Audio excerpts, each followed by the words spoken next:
Hi, it's Alex from Android Central, and this is the Samsung Galaxy S4 Zoom.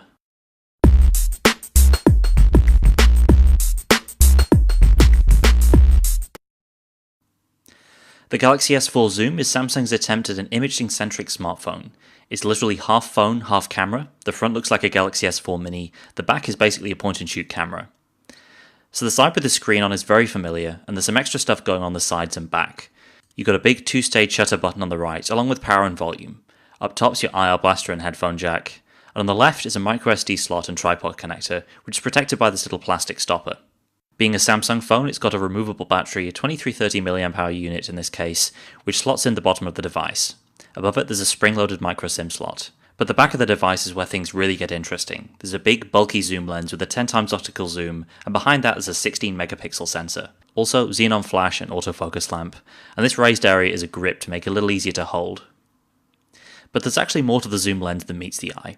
Around the outside of it is the zoom ring, which can be used in one of a few ways. In the camera app, you can turn it to zoom in and out. If you're anywhere else in the phone UI, turning the ring gives you this little radial menu, which you can use as a shortcut to jump into a selection of shooting modes.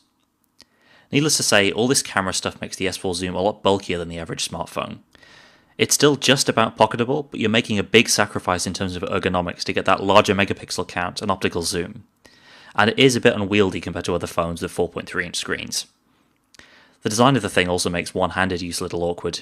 If you've got to use it with one hand using the grip, you'll find your thumb covering most of the buttons. So how does image quality stack up? Well, it's roughly comparable to last year's Galaxy camera, which had a similar sized 16 megapixel sensor behind a different lens.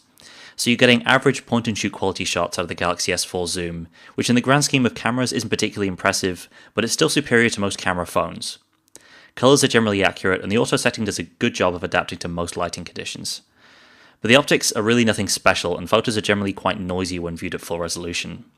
It's also easier than we'd like to get blurry shots when zoomed in, despite the device's optical image stabilization. You also get video recording up to 1080p, and again, performance here is decent if not outstanding.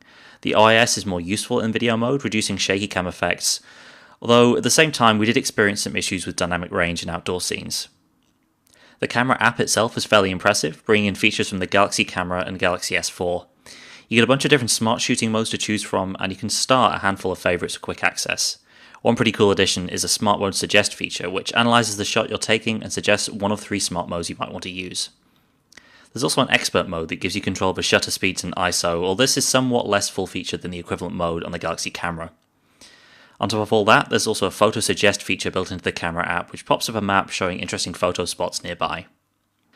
Aside from the camera app, there's not much of the Galaxy S4 Zoom's hardware we haven't already seen on early devices. The Zoom is missing some of the fancier features of the regular Galaxy S4, including the AirView hover touch stuff, although the basic TouchWiz experience is mostly intact. Overall, in terms of both hardware and software, the Zoom is a close match to the Galaxy S4 Mini, same 1.7 GHz dual-core CPU, same QHD Super AMOLED display, which for a 16 megapixel imaging device is a little on the low side. And it's the same deal with internal storage. There's 8GB included, of which a sizable chunk is taken up by system apps and mandatory updates. As with any camera though, you want to provide your own SD card.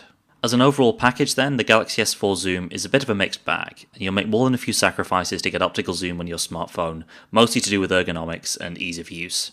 In any case, we'll have a full review written up soon. Until then, thanks for watching, and we'll see you next time.